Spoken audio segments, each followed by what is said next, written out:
Hello and welcome to today's e-showcase, Environmental Stewardship, Tracking Water Contamination Improves Process Controls, Compliance, and Sustainability. I'd like to thank today's sponsor, Suez, for sponsoring today's event. I also have the pleasure of introducing today's presenters, Amanda Scott and Jens Neubauer. Amanda Scott leads the industrial and environmental product team for the Sievers brand of TOC analyzers by Suez Water Technologies and Solutions.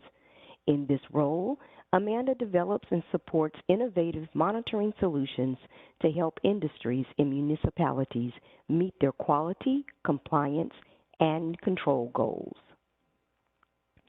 Jens Neubauer is the EMEA Product Application Specialist for the Sievers brand of TOC analyzers by Suez Water Technologies and Solutions. Jens is responsible for development and deployment of organics monitoring solutions for industrial and environmental markets in Europe. And at this time, I'm going to pass this presentation off to our presenters.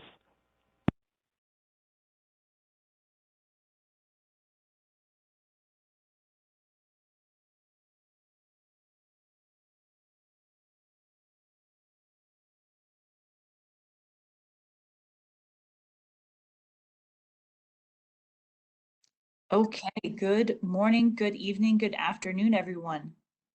Hopefully everybody can see the screen and is excited to talk a little bit about environmental stewardship. Thank you for joining Jens and I as we talk about some recent trends, best practices, and examples of how monitoring industrial discharge can save costs through smarter process control. What's been really interesting is that water stewardship is a growing trend in the chemical industry. Not only is this a driver for consumers, but also drives internal cost savings and advancement of corporate sustainability goals. Efforts from improvement of discharge quality to recycling and reuse to specific water management plans have industry seeking smarter technologies. In order to implement, track, and optimize these water stewardship efforts, it's necessary to implement data tracking of those critical contaminants. Rapid, comprehensive, and accurate monitoring of organic contaminants enable these manufacturers to take the necessary actions to prevent downtime, quality issues, or even non-compliance. What we're going to be talking about here is how organic loading from the process water can affect plant wastewater efficiency and then ultimately impact discharge compliance to the environment. We're going to then discuss how smart control of organic contamination through continuous measurement allows for leak detection, load increase, monitoring that, and preventing discharge penalties.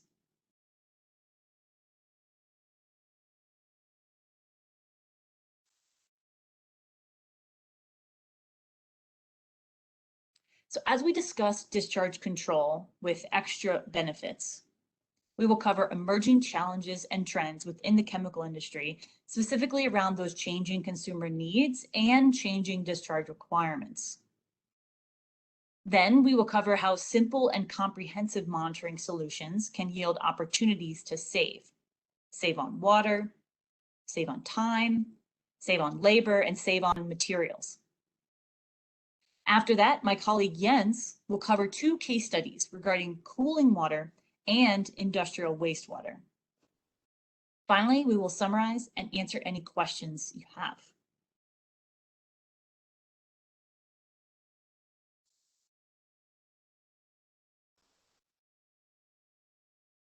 The chemical industry has gone through incredible transformation over the last 100 years. Products that make our lives better, faster, and easier come from this industry, and every day it gets better. However, we're also learning more about potential harmful consequences of some of these, what we thought of as useful chemicals. So while there's significant value and benefits to society, there are also detrimental impacts to the environment, to people, and possibly to whole ecosystems. As we're focusing on the water use and impacts to water, The chemical industry faces challenges with climate and water shortages or areas with too much water that affect facilities and production. We are also now able to detect and measure more parameters at lower levels than ever before. But because we can measure them, we can also learn that there are negative side effects, such as long-term health effects or environmental degradation. So now we have to find ways to continue the benefits to society while minimizing these adverse effects.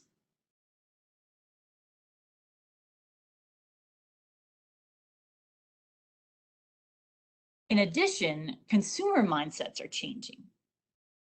Improving environmental and sustainability results for the chemical industry are moving more to the forefront of leaders, but also consumers.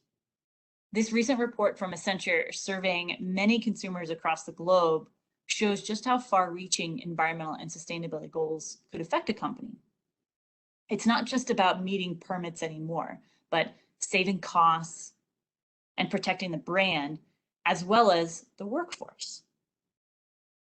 Consumers are willing to pay more for brands that have sustainability targets, that aim for water stewardship, and that ultimately make the environment better than when they first started with that piece of land.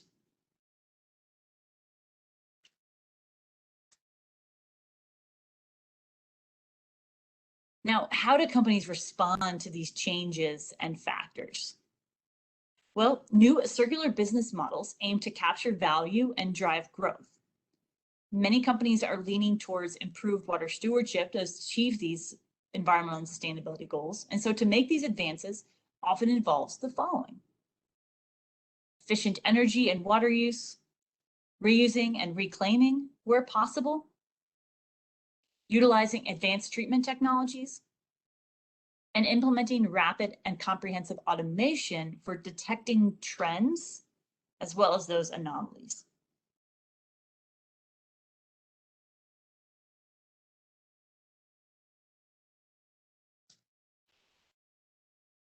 Now that we've set the stage, let's understand what really makes up the chemical industry and how and where water is used. Then we'll cover what comprehensive monitoring tool could be used for process decisions. The chemical industry is typically segmented into these four major areas.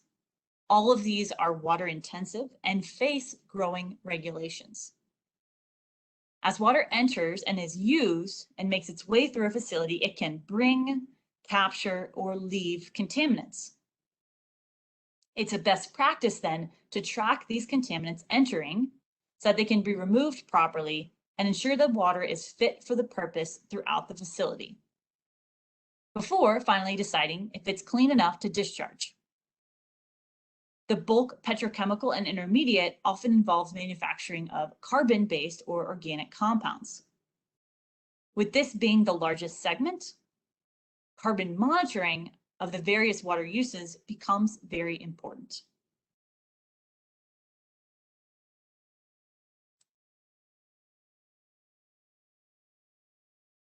One way to view this is to follow the carbon from river, where it's taken out of the environment for plant use, to river, where it's discharged back to the environment.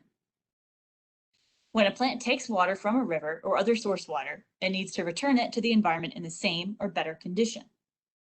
Then, the water needs to be fit for each use from a quality and performance standpoint. This involves various chemical, physical, and biological processes. The amount of contamination allowable is meant to evaluate treatment effectiveness and protect system production and equipment assets. Water is used in processes such as boilers, heat exchangers, and even as an ingredient or for cleaning.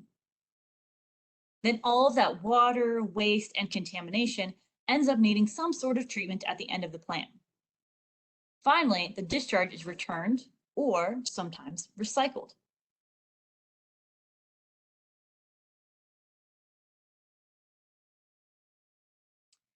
Now, looking at each of these locations a bit deeper shows how monitoring organics can help establish a baseline, detect a change, and ultimately take corrective action.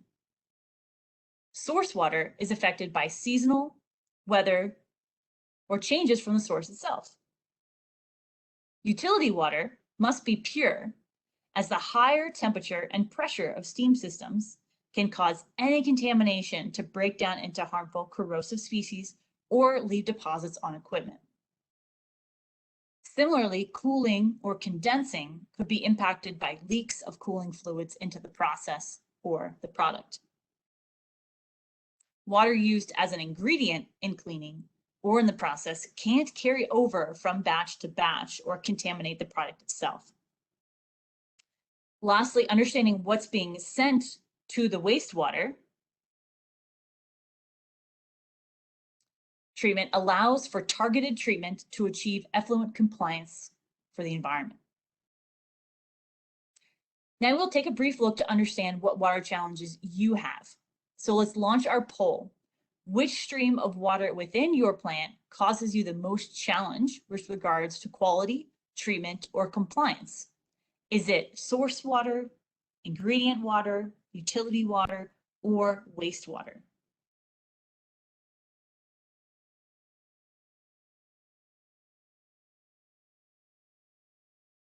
Let's take a moment or two for the poll.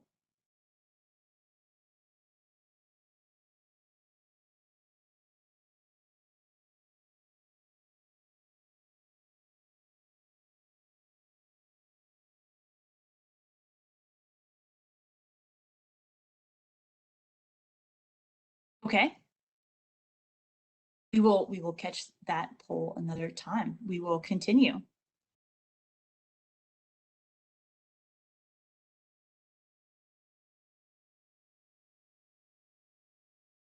Well, today, hopefully what you would have answered from the poll is that you're interested in looking at utility water and wastewater. That's what we're going to be focusing on. When we think about utility water, it's meant to help drive production. It's the workhorse and it cannot go down. The goals of monitoring utility water are to quickly and completely detect any leaks in order to properly maintain these systems. The value this adds is to protect equipment and prevent downtime or repairs.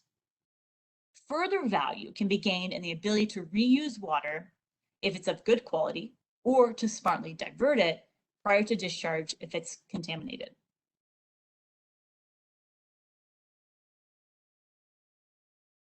Cooling and condensing steam often uses water from a nearby source, whether that's an ocean, river, lake, or coolant like ethylene glycol. And this is often done in either open systems with cooling towers or closed loop with heat exchangers. Where possible, plants try to recycle condensate to help with water savings and process efficiency. To do so, plants must monitor closed loop systems for pinhole leaks that could shut down a plant and damage equipment. Open loop systems need to track contamination concentration and manage blowdowns.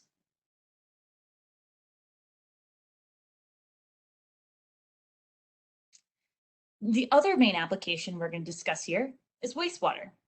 The goals of a chemical facility are really centered around making the most of the best product, not about wastewater treatment.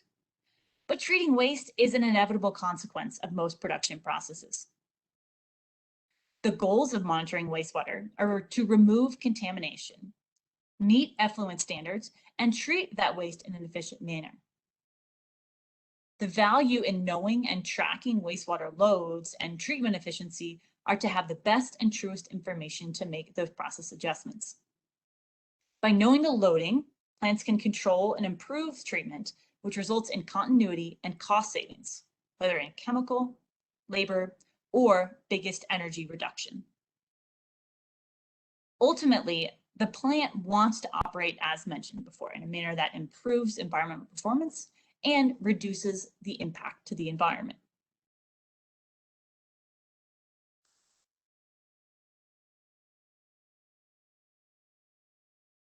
Wastewater treatment plants typically involve a combination of physical, biological, and chemical treatment to minimize contamination loading to discharge permit levels. Oxygen demand is a historical but timely and inaccurate way of measuring wastewater load. Tracking carbon is a direct way to monitor organic contamination loading. This information helps wastewater operators know immediately if they need to retain, divert, or dilute in order to meet their goals. Many plants are now moving away from oxygen demand to total organic carbon, as oxygen demand tests not only take hours to days, but it can involve harmful chemical reagents that take away from a plant's sustainability goals. An example correlation of COD to TOC is shown here. But it really shouldn't be about the correlation. It should be about tracking the true loading, separation, and removal to achieve the target discharge compliance.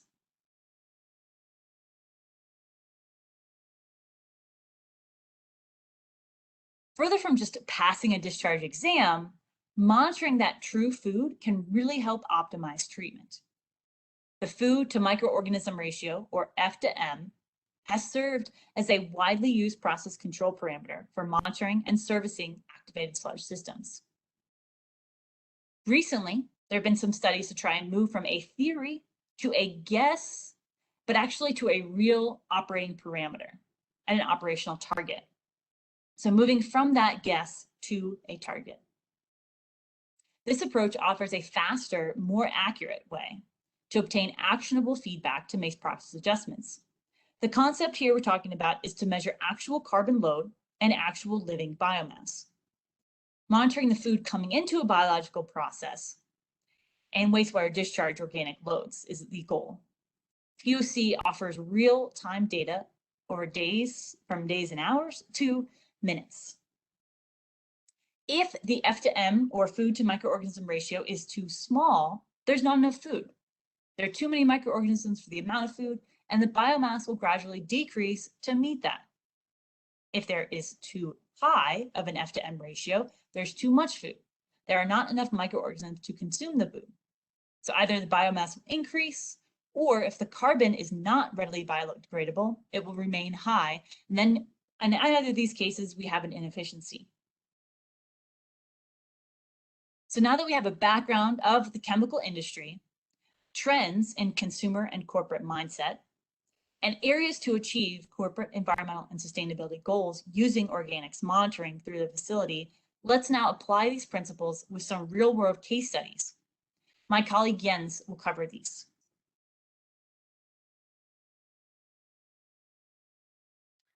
Thanks, Amanda.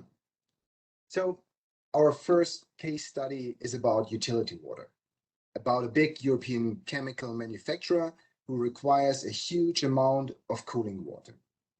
And being located at a riverside, the easiest and most economic way for them is to use river water in a once-through cooling system.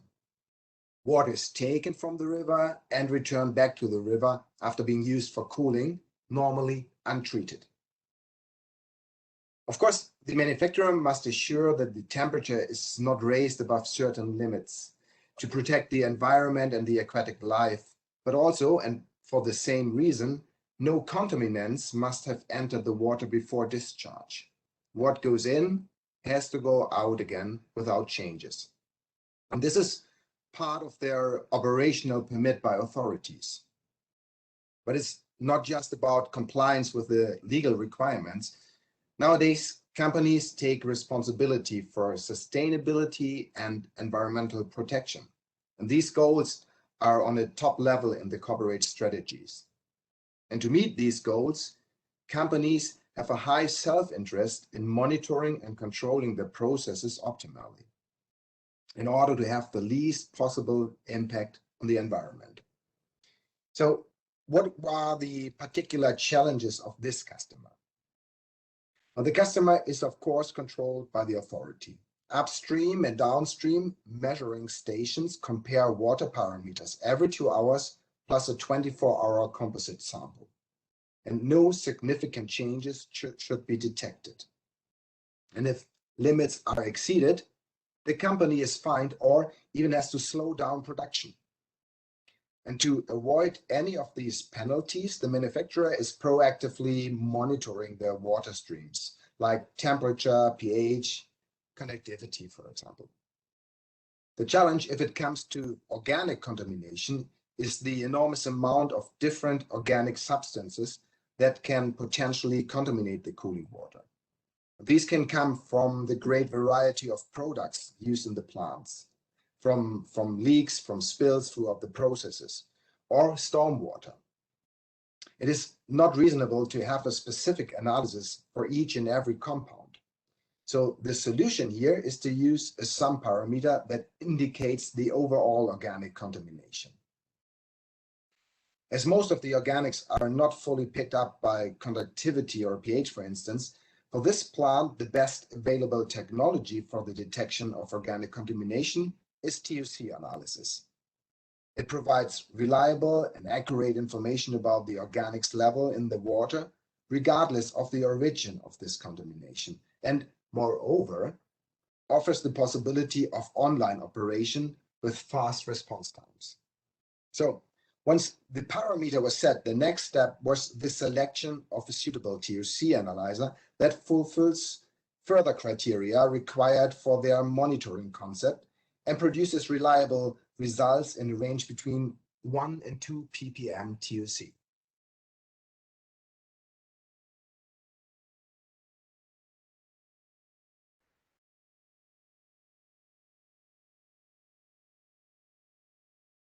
So what were the most important requirements and decision criteria for this chemical plant of our case study? The most important criterion was definitely a high uptime. The plant is running 24/7 and, as mentioned, discharges high volumes of cooling water every second. Anytime a discharge stream is not monitored due to maintenance or an analyzer breakdown, one risks missing a contamination incident. Polluted water may get into the environment with all its subsequent consequences. And minimizing this risk is of a paramount importance. Our Sievers M5310C TUC online analyzer offered the best solution to fit into the customer's concept, which finally results in an effective uptime greater than 99%. So how does the Sievers M5310C help to achieve such a great uptime? In fact, many aspects contribute to this number. First of all, what is the maintenance frequency for such an analyzer? It's a big difference if maintenance is required once a week or monthly, or like in the case of the Sievers M5310C, just quarterly. This low maintenance frequency is only possible if the instrument and the analytical technique is very robust, if it has a long-term calibration stability, which is 12 months in our case. And if the reagent consumption is low, how much time does it take if you have not touched the analyzer within 3 months, and then the only thing to do is the replacement of a reagent container? So we see also the overall required steps play a role when considering the analyzer's uptime. What is required for a 6-month or 12 months maintenance? That all contributes to the ease of use of the analyzer. In this case study, our customer brought it even a step further. For their concept, they took the advantage of our compact analyzer design and the easy installation. You just connect power and the sample line and the drain line, that's it. No further utilities like carrier gases are required. So in this concept, they use a set of redundant analyzer systems that are kept in their workshop in a well-maintained and operational condition. And once an analyzer in the field is due to maintenance, it is simply replaced by one from the workshop. Swapping the analyzers takes only some minutes, and the new one is ready to measure instantly. There's no heat up or stabilization time required. Maintenance on the exchange analyzer is then done in the workshop without any rush. In this way, the plant's monitoring is never interrupted. So uptime was the most important criteria, but besides, there were some other important requirements. Speed of measurement is, of course, important. For a fast-changing process, nearly real-time measurement is required. And the Sievers M5310C is updating results every 2 minutes. Also, the connection to the PCS by Modbus was a criterion. If limits are exceeded, an alarm signal is generated that starts an action chain, and contaminated water is automatically diverted to further treatment. And further, CWES offers the possibility to compare like for like with their M5310C laboratory system that is used in their QC lab. And moreover, with an M5310C portable device that is used for leak detection in case of an incident. And finally, the good technical support from SUEZ is key, as well as a well-trained customer service team. So you see, lots of things come together that allow the customer to establish a comprehensive and secure monitoring system for multiple measuring points throughout their whole cooling system.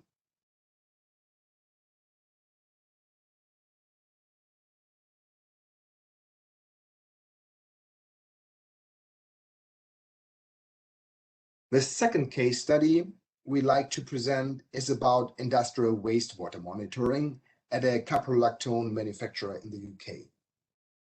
Caprolactones are used in different manufacturing sectors, including adhesive, automotive, resins, paints, and footwear, as well as a key material for biodegradable plastics. Millions of tons are produced annually as a precursor for specialized polymers. The wastewater, though, contains varying amounts of chemical compounds at TOC levels of some thousands ppm. The goal was to detect upsets from unexpected events upstream the wastewater treatment plant, to divert them into buffer tanks and prevent overloading of the treatment plant. High-level discharges have the potential to poison or even stop the whole biological treatment process and let largely untreated wastewater be discharged into the environment. And recovering of the biological treatment can take weeks, with the discharge limits are continuously exceeded, for which the company is fined by the authority. So here it was important to have a robust and reliable online TOC analyzer.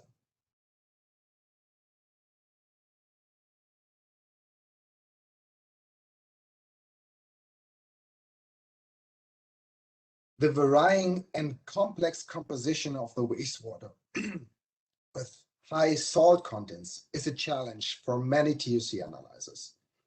After extensive testing, this customer finally decided for a CWES Innovox analyzer with its unique supercritical water oxidation due to its unsusceptibility to salts.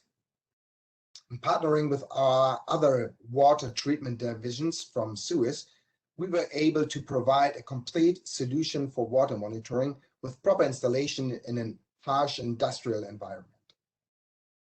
Continuous online monitoring allowed plant operators to detect upsets in the plant of the wastewater treatment and give time to divert the streams to buffer ponds to avoid overloading and protect the biological treatment. And this did not only help to prevent fines for exceeding discharge limits, but also saved huge amount of money and time to reseed a collapsed biological treatment. With detecting only 2 upsets, the investment of the online TOC was amortized. And further on, early detection of organic intrusion helped to reveal problems in the process and identify the root causes.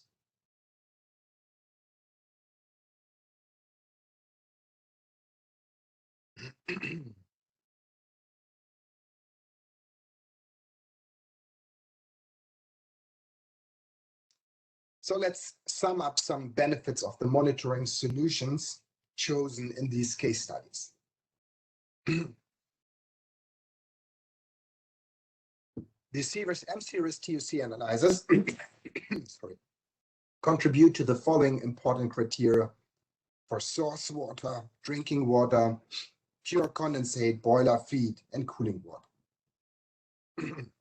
First of all, long-term stable calibration of 12 months due to our unique detection technology. Fast measurement with a 2-minute measurement cycle in a normal mode, or even a 4-second cycle in the so-called turbo mode. Organics are oxidized to CO2 by UV persulfate treatment, and CO2 is then measured by our unique membrane conductometric detection. And low maintenance, and reagent consumption in a microliter range. Reagents are stored inside the analyzer and last for 3 months in a standard operation. Accurate and precise TOC measurement over a wide range from 0.03 ppb up to 50 ppm with excellent sensitivity and repeatability. And the simple connection to a process stream and low utility requirements. No gases or catalysts are required. It's just power and a drain. Sorry, and the unique offering of a portable device and a compact design for online and laboratory units.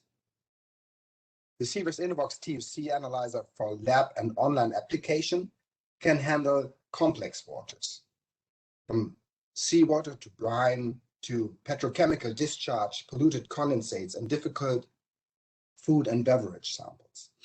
Even emulsions can be measured on this analyzer. To cover such applications, the dynamic range of the Innobox goes from 50 ppb up to 50,000 ppm. Further, complex sample matrices require a highly efficient oxidation. For that, we employ our supercritical water oxidation. This technology allows to measure samples with high amount of particles and dissolved salts up to 30% without drift, and a calibration stability of at least 6 months. So with these words, I hand it back to Amanda.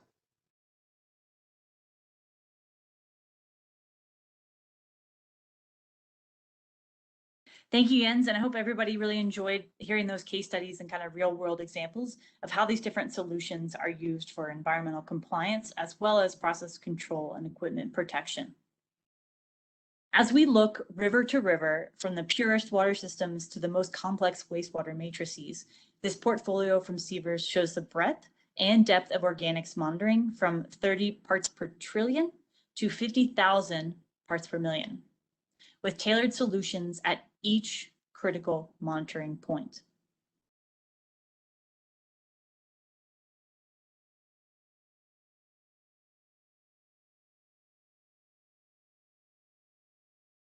To summarize what we've been discussing, the chemical industry helps make lives easier, tasks faster, and improves overall quality of life.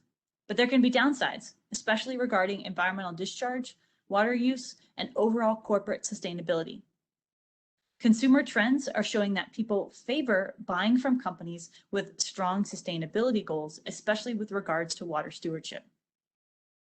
As we discussed water use through a facility, we identified areas of critical control where cost savings and productivity increases can be gained. Monitoring organic loading, separation, and removal helps operators be more efficient, proactive, and make effective data-driven decisions. Remember, you can't control what you don't monitor.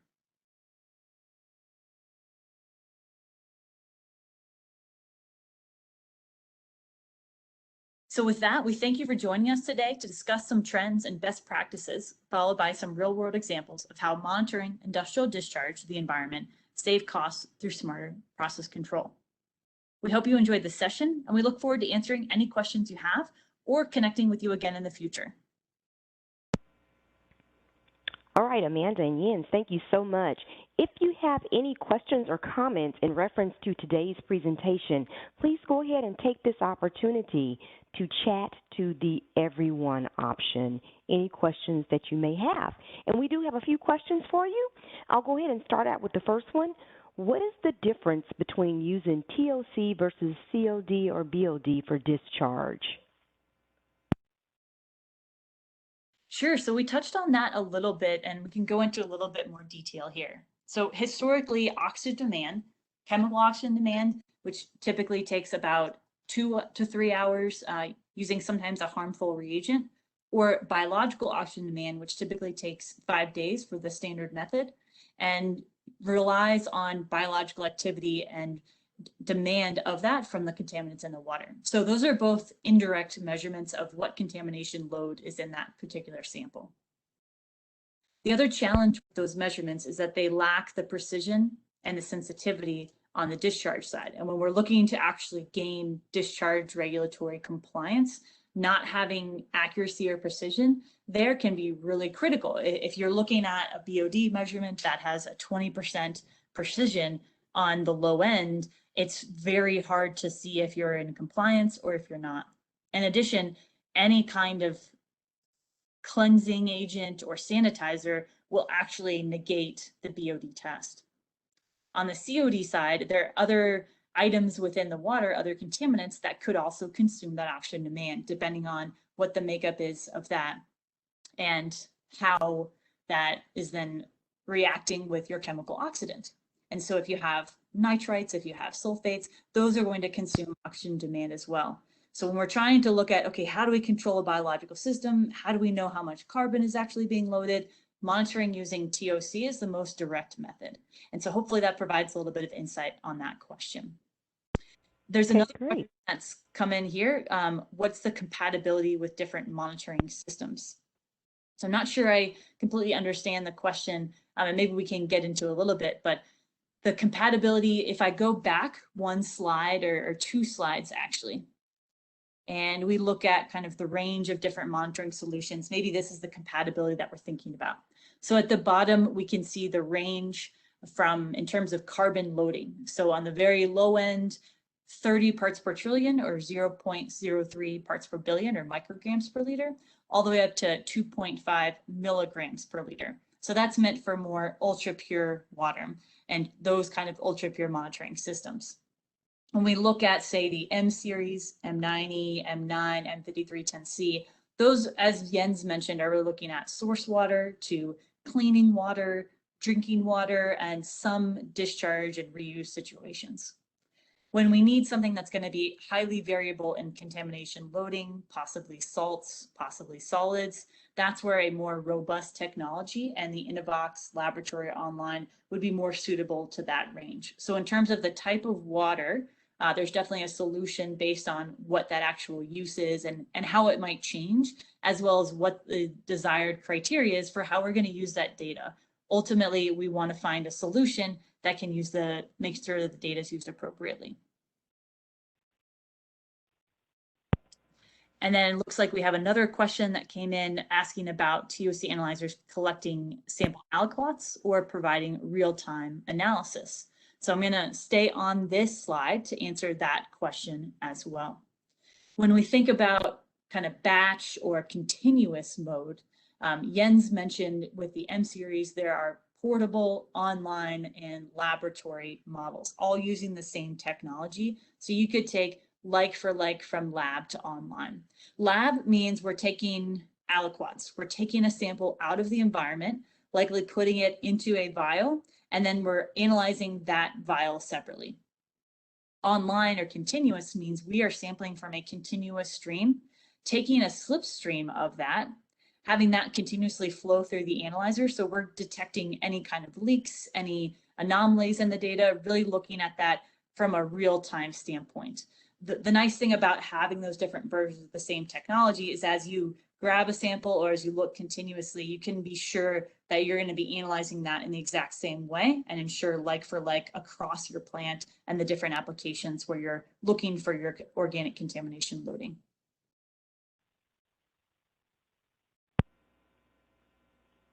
All right, great. So we've got one more question. What organics from source water can affect my treatment equipment? Sure, this is a really interesting one. And when we go back to that source water state, so we're looking at taking water from some source. Maybe that is reclaimed wastewater.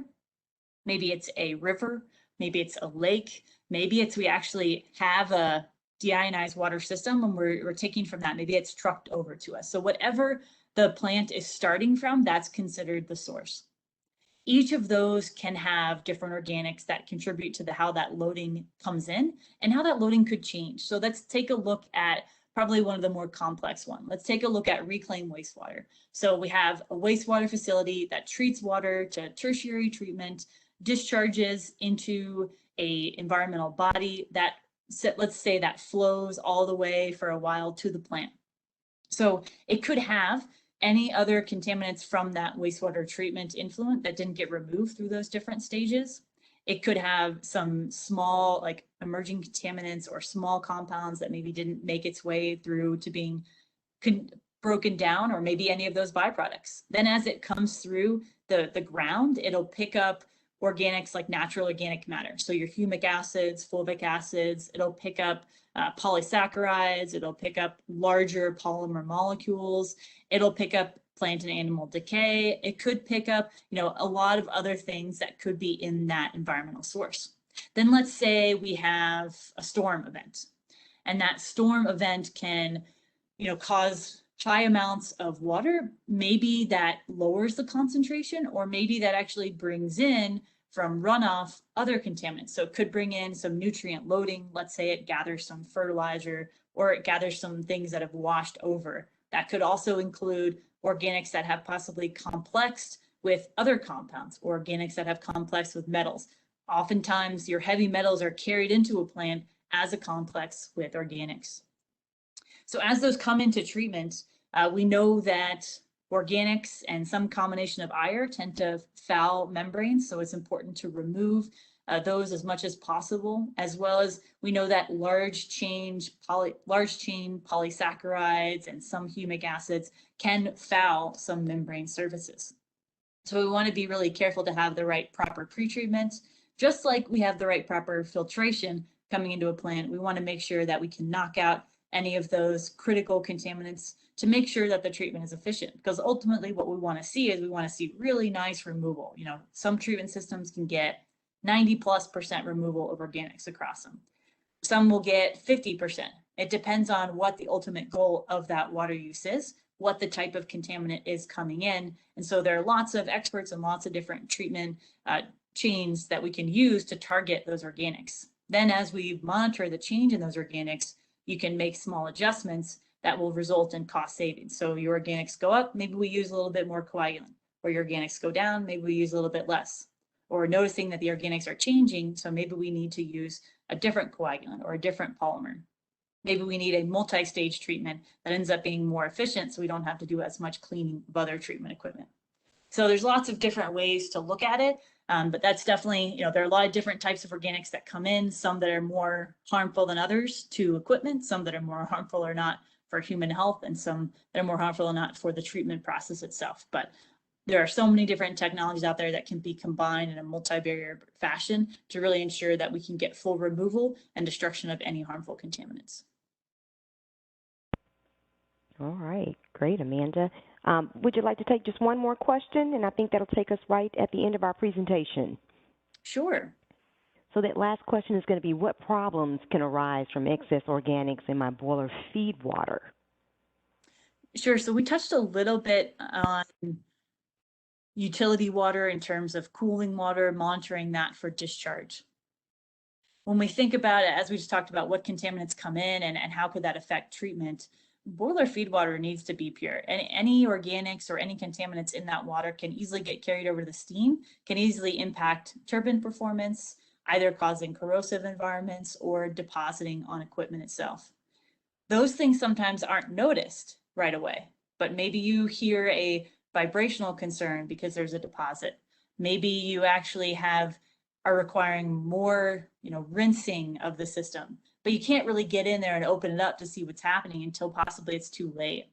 So maybe you have a pinhole leak and something's just slowly getting in there. Let's say like ethylene glycol, let's say our condensator, our cooling system, that is a small amount of that contaminant's getting in. Well, what happens when that gets up to higher temperatures and pressures is it breaks down to form harmful organic acids. So it breaks down into these, drops the pH pretty rapidly, and now you have a corrosive environment. It could also be the case where you have halogenated or sulfonated organics that come in that aren't broken apart. So they're not detected by a chloride or a sulfate analyzer. Instead, they are non-ionic, and so they aren't even detected by conductivity until they break apart at higher temperatures and pressures. And now you have all these ions around in that steam phase that can then go and attack equipment. So we want to be able to detect those early on to prevent them from getting in there, because if they get in there and we don't know about them, then the challenge is we could have to shut down, we could have to repair, We could have to do higher maintenance. That all means that we're not producing. And anytime we're not producing or we don't have uptime, that's a loss in cost for the company, for the brand, and the consumer's not getting what they want either. So monitoring that is a very critical point for the plant. And so with that, a lot of regulatory bodies have recommended TOC limits in the boiler feed water so that we protect those equipment, such as the boilers and those high pressure systems. All right, perfect. That actually takes us right to the end of today's presentation. And I want to take this time to thank our presenters, Amanda and Jens, for a great presentation, and to thank our sponsor, Suez, for sponsoring today's event. This concludes today's e-showcase. Thank you all for attending. The recording will be available at webbuyersguide.web.org. We will send all registrants an email tomorrow with that link, and please visit our event calendar to sign up for future webcasts.